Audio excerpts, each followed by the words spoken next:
Hello, welcome back to the CashFlo Podcast, where we teach you the financial terms you need to know in the simplest way as possible.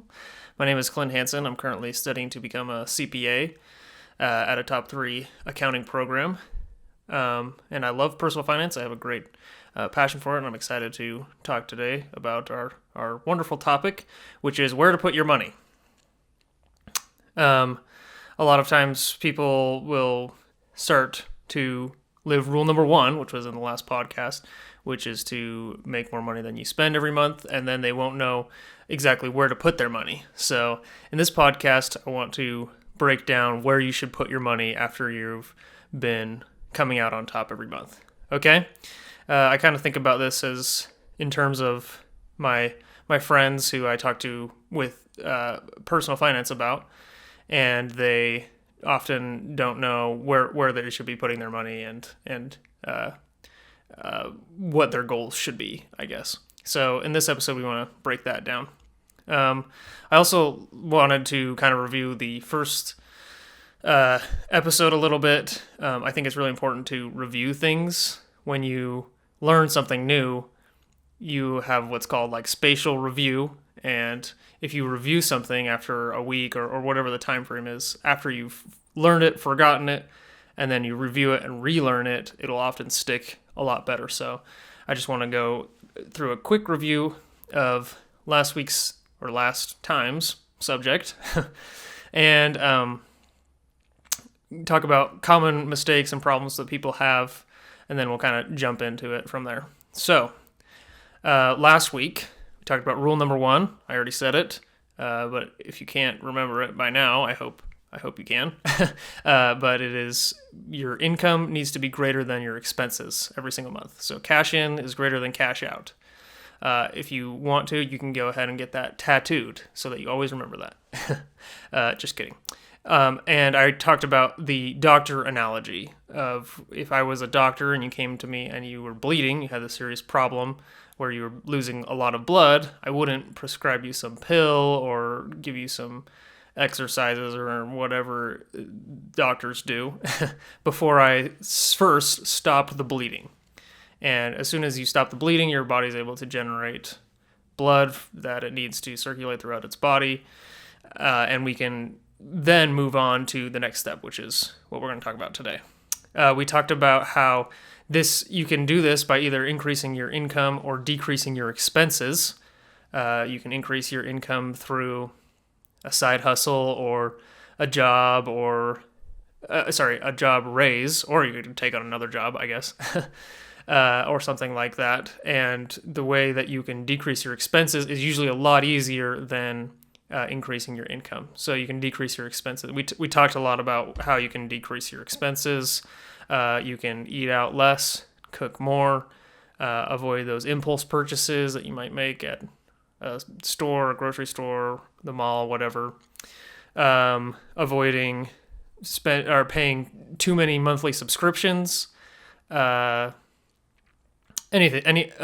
that is not, I guess, necessary for you to have joy in your life is a good thing to consider when you're trying to spend less money. Okay, so now let's move on to this week's topic, which is where to put your money. Remember back in the doctor analogy, if you've stopped the bleeding, this is what I would prescribe to you in order to never bleed again, basically. So yeah.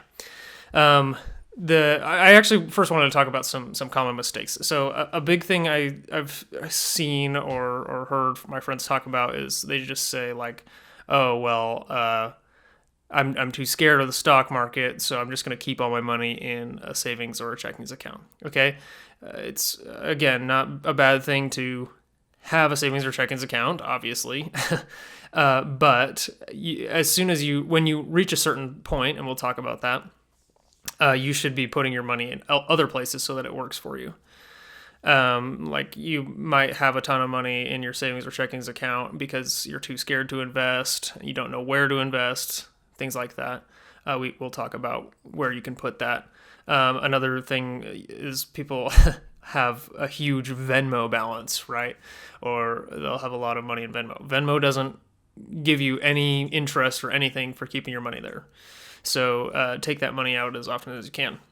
The other thing that I see is people, it's kind of the opposite side of that, is people invest too much. They'll invest everything into the stock market or wherever they want to put their money, and not keep an emergency fund. So this might not catch up to them for a while, but if you're investing too much and you don't have an emergency fund, the only way to fund some big expense that might come in, like you have some car problem, or hopefully not, but a loved one dies, or you want to buy something nice for someone, whatever the situation is, you won't have enough money for that.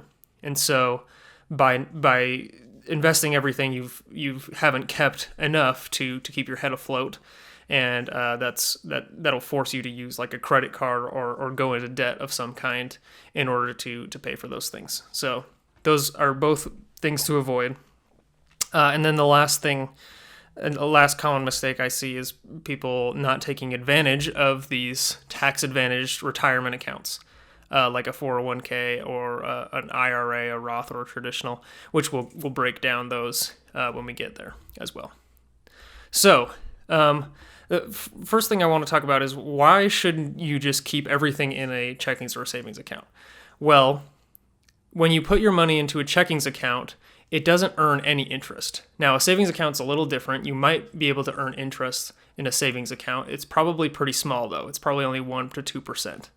So when you put in your money into a bank, the bank actually turns around and lends that money out to other people.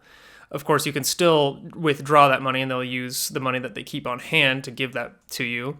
But if it's sitting there, the bank will use that money, and because they're using that money, they want to pay you interest. But it's, again, very small in general, 1% to 2% per year. Okay, not per month, per year. So it's important to not just put everything you have in the bank, because you don't want your money to just sit there. You want it to be working for you. Like if you hired someone, you wouldn't want them to just sit there and do nothing, and you're paying for them to do nothing, basically.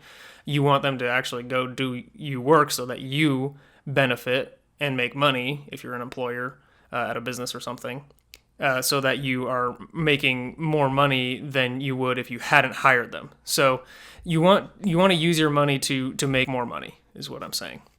Of course, this is not going to be as quick and easy as, well, I guess I was going to say as your job, but that's not quick and easy. But it's slower than just going to your job. You're not going to make a ton of money investing at first, as much as you will from like a regular paycheck. But it does at least do something while you are while you're sitting on it. Okay. So where should you put your money? I want to break this down into these 3 buckets. So think of the buckets as a short-term, mid-term, and long-term.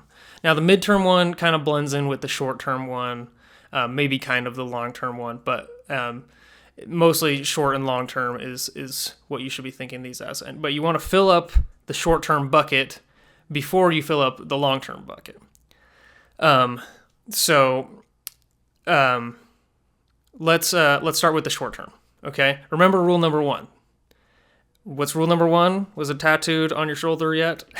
Cash in is greater than cash out. So if you're not meeting your monthly expenses, you can't expect to save any money, right? So once you have that down, then you can start saving money and build up your base, or what I referred to earlier as your emergency fund. Okay. Now this is the amount that you should keep in a checkings and savings account at all times, no matter how wealthy you get. You should have some kind of emergency fund. Now, how big should this be? How big is your bucket, I guess, for the short term? That depends on your expenses that you have every single month. So if I'm spending, $1,000 every single month, the general rule of thumb is to have between 3 and 6 months worth of monthly expenses in your savings or checkings account at all times. So if I am am spending $1,000 a month, then I'll try to keep between $3,000 and $6,000 in my checkings and savings account. And it can earn a small amount of interest there.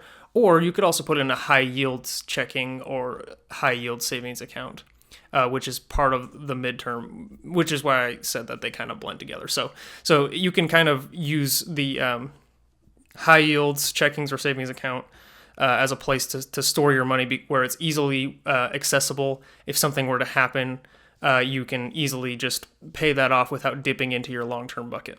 Okay? So first thing to do is to keep a 3 to 6 months worth of expenses excuse me, in your savings/checkings account. And it can be a high yield savings and checkings account. And I would recommend it's a high yield savings and checkings account so that you're earning as much interest as you can while your money just sits there. Okay? After you filled that bucket, this is the midterm bucket. That's kind of optional. It kind of blends in with the short-term bucket, but people kind of recommend this if you have big expenses that you know are going to happen within the next 6 months or so. Like, for example, if you know you have to pay for a wedding or a new car or a down payment on a house, right? You can kind of use this bucket for that. And this is where a high yield savings account, again, this kind of blends in, might come into play. There's also money market or CDs. Those are kind of interesting accounts. Again, I want to break these down as simply as possible. So a money market account is a lot like a high yield savings account where the interest rate kind of fluctuates and you're able to take out your money at any time. A CD is also, well, the full name is called a certificate of deposit. It's not just like a round disc thing that you used when you were a kid. I don't know if kids these days know what a CD is, but when I first read that, I was like, why would a CD have any value? Well, it's actually a certificate of deposit. And a CD is a lot like a bond because you put in your money and you don't see that. You can't use that money while it's deposited, but it'll generally earn a higher interest rate than just a regular savings or checkings account. A CD will generally earn a higher interest rate than a regular savings or checkings account. Now, remember, again, you can't touch that money while it's in there, but it'll work for you while it's there and be more money than when you had it originally. And it's very safe. So all of these things are very safe. Okay? Very safe means little reward, low risk, low reward. Okay? So in the long term, we're going to move on to the long term. So we went from the short term bucket to the mid-term bucket, and now we're going to go on to the long-term bucket. In the long term, you want to be invested in the American stock market or American companies and things like that. Okay? There's generally the two things I would recommend are stocks and bonds and your retirement accounts, which is also kind of like stocks and bonds. You can put stocks and bonds in those retirement accounts, but we'll get to that in just a second. So the long term, remember, you've filled up your short-term bucket. It has 3 to 6 months worth of expenses. Remember to have a number in mind, if whether that's $10,000, $15,000, $20,000 even, depending on how much you spend every month. And then once you hit that number, move your money into the 5 to 10 year bucket, okay? Or even longer, right? You might not use this money until you retire because you don't want to work for your whole life. Trust me. Just kidding. I wouldn't know, I guess, but anyways, so your goal in this bucket is to beat inflation, okay? Let me briefly explain inflation. So inflation is, it's very prevalent these days. Inflation is really high. It's when more money comes into the system, and so your dollars aren't worth as much as they used to be. Now, a little bit of inflation is healthy. It's good for the economy as we produce more stuff, but too much inflation is bad, obviously, because your dollars lose money. Okay, and deflation is very bad, but we're not going to go into that. So let's say that I have $100, but inflation's really high. It's like 10% every year. It's not that high, but if it was that high, then the next year I would only be able to buy $90 worth of stuff, whereas I still have the same $100 in both years, But last year I was able to buy $100 worth of stuff, and now I'm only able to buy $90 worth of stuff. So you want your money to, especially your money in retirements, to be growing at least the same pace as inflation, so that by the time you retire, you can still buy the same amount of stuff as you could back when you put the money in. Okay, and generally, the stock market beats inflation.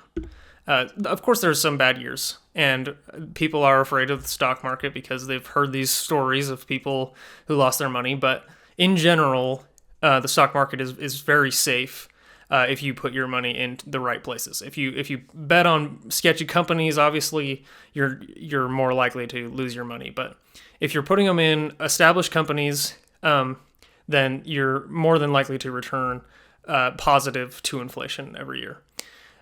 So let me break down a little bit what a stock is, what a bond is, and also what an index fund is. So a stock is when you buy a portion of a company. So you buy a share of a company because you're sharing it with everyone who has ever bought a portion of the company. So let's say I buy a share of Apple, and that share is worth $100. So now I own a super small percentage of Apple, and I'm betting that Apple will continue to produce iPhones, iPads, MacBooks, whatever they're going to produce in the next however long it is, and it's going to be worth more money by the time I want to get rid of that than it is when I bought it. So when you buy a stock in a company, you buy a portion of that company, and you're betting that it'll be worth more in the future than when you bought it right then. Okay? So you can invest in all kinds of companies if they're public. What public means that they are owned by the public. They're not owned by individual owners. I mean, they are owned by individual owners, but it's public, so that means anyone in the public can own a share of this company. And those are your big companies that you would think of: Apple, Walmart, Costco. You can buy stock in any of those if you want to. The next thing is bonds. So bonds are like buying a company's debt. So a company wants to buy a new factory or a piece of equipment or something.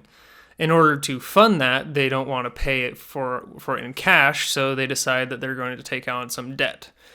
And in order to do that, they're going to sell bonds. So they sell 100 bonds worth $100 each to the general public. I could go buy one of those bonds for $100, and every single month or year or even semi-annual interest payment or bond payments, they'll pay me the interest on that. So if it's a 5% bond and it's $100, they'll pay me $5 every single whatever the time frame is, month, year, whatever it is. Okay, and so it's slightly different than a loan in that they don't pay you the principal until the very end. So if you hold that bond until the very end, they'll give you your full $100 back, and then you've made also the 5% every single month, year, half year, up until then. So you get the $100 back plus some extra stuff. So bonds are also a great way to go. They're slightly less risky. Companies generally want to pay down their debt because it makes them look bad if they don't pay their debt down. So they'll want to pay that back as soon as possible, and so they'll give you your money back right on time in order to keep their image good for the public. Slightly less risky means that it's slightly less good than a less money back, money received than you might in the stock market, depending on how the stock market performs. Okay, last thing here is an index fund. So an index fund is a group of stocks. So these are things like ETFs. ETFs, it's kind of hard to explain. I'll probably dive into that in a later episode, but ETFs and index funds are kind of the same thing. And it's just a group of companies all in one. So you have like a share of an index, and in that share, you have a portion of a whole bunch of companies. So the big ones that people talk about are the Dow and the S&P 500. And when people talk about how the Dow is doing, or the S&P 500 is doing, or the NASDAQ is another big one, that they're generally talking about how good the stock market is doing in general because they cover so many companies. So the Dow is like the 30 biggest companies, and the S&P 500 is like the 500 biggest companies. in the US. The NASDAQ is tech stocks. And I'll probably do an episode and dive deeper into those in the future. But if you want to buy a share of that, they'll break it up. So you're not literally buying one share of all of those because that would be very expensive. But you can buy even like $100 worth, and you'll get a portion of the largest company in the world, and then so you get it proportionate to how big they are. So if it's the largest, you'll get the most. Your share will be mostly that stock. Well, not mostly, but it'll be the greatest percentage of that stock, of that company in that stock, in that index fund. And then the second biggest company, third biggest company, and so on. So you own more of the bigger companies, and the bigger companies generally do better. Not always, but generally they do. So yeah, that's stocks, bonds, and index funds. I know that was a lot of information to take in. But as soon as you fill up that short-term bucket / midterm bucket, start investing into these things, because these will return you a lot better interest per year. The S&P 500 usually returns about 10% per year than your checkings and savings accounts. So 10% is really good, and that's just the average. So sometimes it'll return more. Obviously, sometimes it'll return less. And right now, especially, things are not looking. They're not looking great. But the S&P 500 has been down recently. But that doesn't mean that you shouldn't invest in it. In fact, it's actually a good time to invest in it because it's cheaper, and you're betting that America's corporate environment will continue to flourish in the next 30 to 40 years, however long your time frame is. And you'll get a greater return on your money than when you put it in. Okay, great. So the last thing we're going to talk about today is these tax-advantaged vehicles. So you have your 401k, your Roth, and your traditional.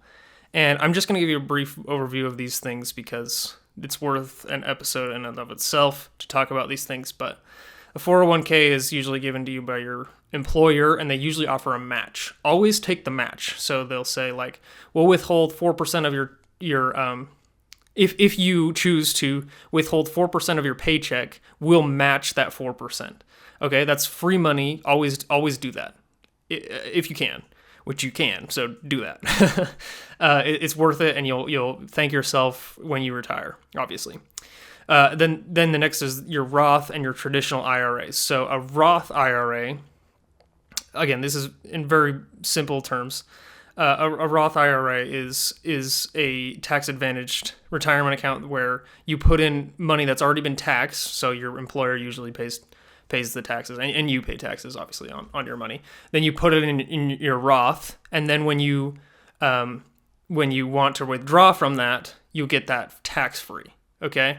And the traditional is just the opposite of that. So a traditional is you put in money that hasn't been taxed. You can put in money that hasn't been taxed. And then when you take it out, it'll be tax-free. It will be taxed, okay?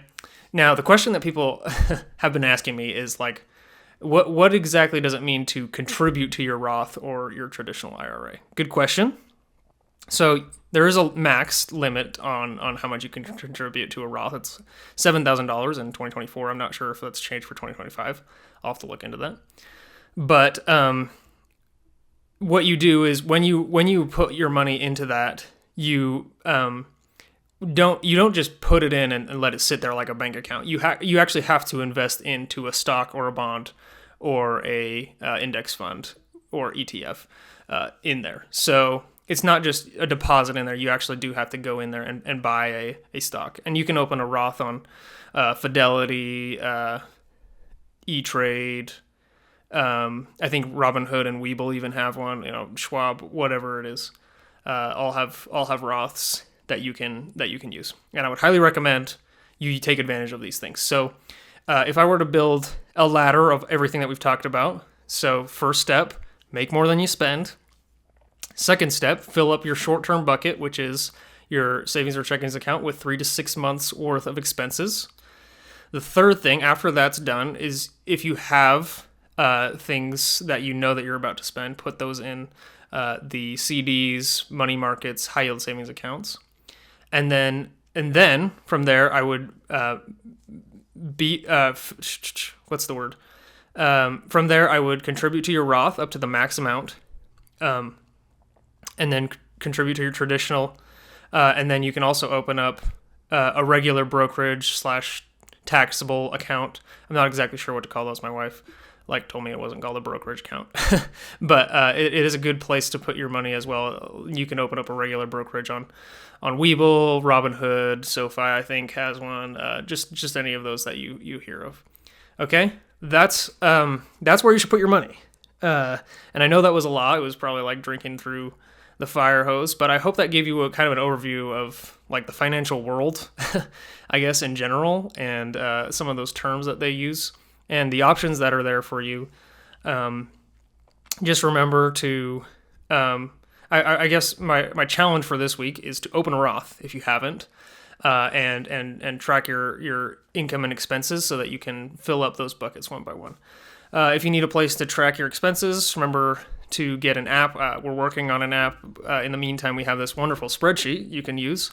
I use the spreadsheet with my wife. Of course, obviously, it's available in Excel or Google Sheets on Etsy, and I'll leave that in the description of both or wherever you're listening to this podcast. And there's also a tutorial on my YouTube channel if you're watching this somewhere other than that or listening to this. So yeah, I would highly recommend using that. You can also make your own spreadsheet. This one has a lot of different things that you can do with the spreadsheet, so that's why I would recommend it. But of course, I also stand to profit from saying that. So yeah, but again, this was a lot of information. If you have any questions, of course, comment them, send me an email, whatever you want to do, and we'll get to those in future episodes. But yeah, thanks for watching, and we'll see you next week.